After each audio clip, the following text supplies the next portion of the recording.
Amazing audience, we are live.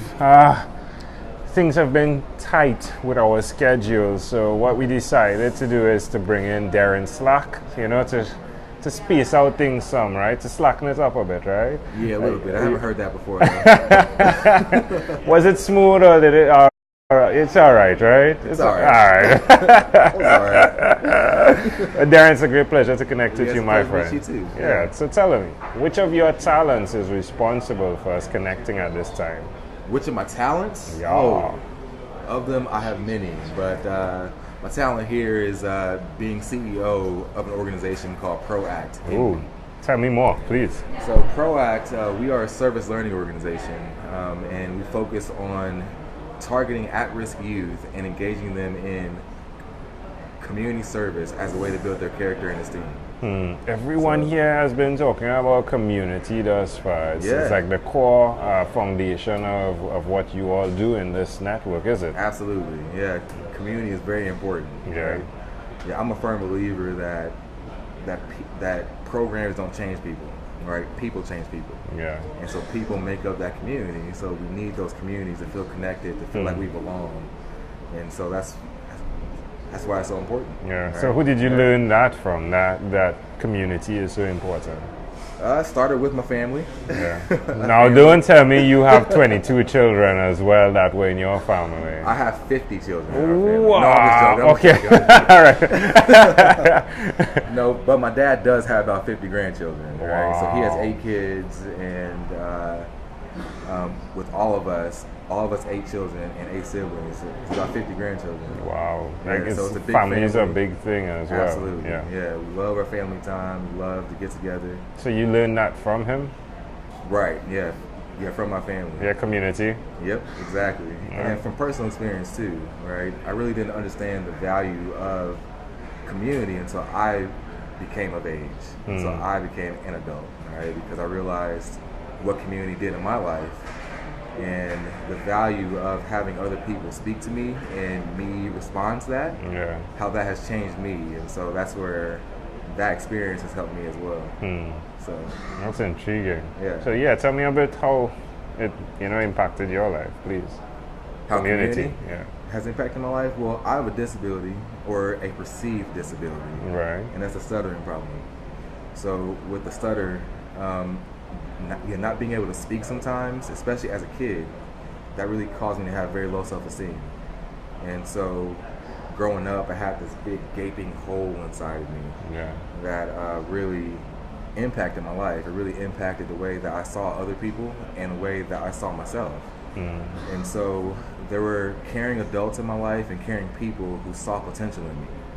They said, whoa, we see past that disability. We see past all of what you think that's holding you back, and we know that you can do better.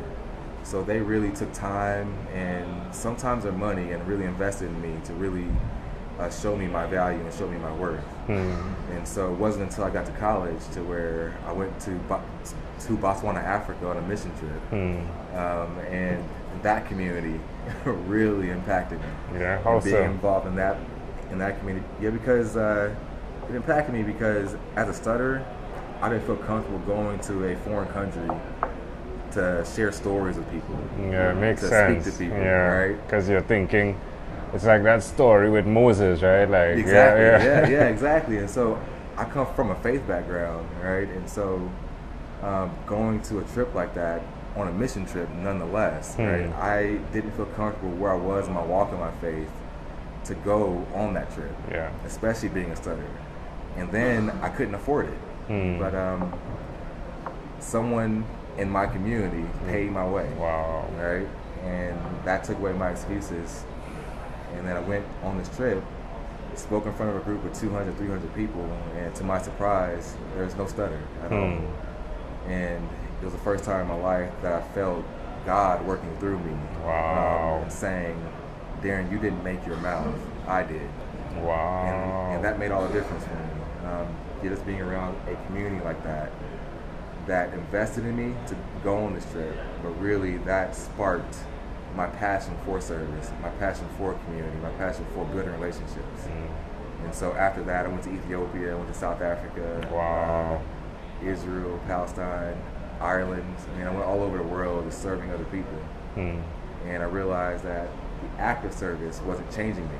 Is that where ProAct comes in? Exactly, as being more proactive in engaging with people, right? And so that act wasn't changing me. It was the people changing me. It was the community. It was the stories I was hearing, and me being more confident to share my own story. Yeah. And that stuff was transformational for me. Where can people find out more about what ProAct does? They can go to our website. I mean, it's proactindy.org, right. ProActindy.org.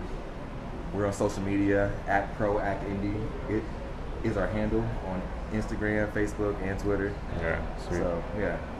What's one other thing you've done consistently over the last 3 years? Consistently maintain relationships. How does that make you feel? It makes me feel good. Yeah, ProAct would not exist if it wasn't for our relationships. Have over 120 different nonprofit and corporate partners who provide us with opportunities for our kids to serve. And so those relationships are tough to maintain because relationships are messy sometimes. Yeah. So everyone has demands. Exactly. Why would you suggest people do that, like that are listening, maintain relationships, especially those that support their communities? Yeah, sure, because relationships are how we build bridges with people. There's a crisis in our country right now where people aren't talking to each other, and it creates conflict. Yeah. And I see it all around the world. Every place I've traveled, people who don't connect, there's conflict. Yeah. And I think that if we understand each other, you will realize how much at the core that we're the same. And so I think it's important to build that relationship because we can see past the idiosyncrasies that we have, the things that might separate us, whether it be our be the color of our skin, our religion, our orientation, whatever it may be.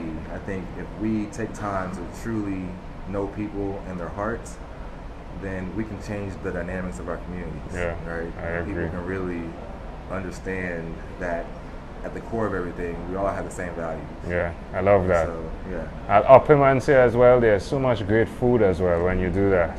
Right, exactly. Yeah, it feeds the soul. Right? Yeah. Well, the soul is one thing, but like physical food, like when communities start coming together, there's always great food. That's true. There's always great food. That's true. Yeah, and there's so much that can happen over a dinner table. Exactly. Yeah, all right, my friend. Well, let's switch gears for a moment. Let me invite you into my time machine that is surrounded with beautiful, warm blue Caribbean water. Okay. What is your earliest childhood memory, Derrin? My earliest childhood memory. Oh, wow. Okay. My earliest childhood memory is probably being at church, right, looking up at the ceiling on my mom's lap because I would go to sleep at church a lot, and seeing the lights in the church on the ceiling, right, and hearing preacher. My dad's a preacher as well, and so hearing him preach and seeing how people responded to it. That's my earliest memory. How old do you think you were? I would say about 4 or 5 years old. Why do you think that memory is so clear? Because I was in church a lot. I was in church a lot as a kid, so I think those memories are more prominent in my childhood.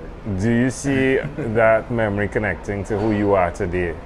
I think so. Yeah. Also, I think so. Well, in more of a roundabout way, because I really had growing up, I was a very inquisitive kid, and I was very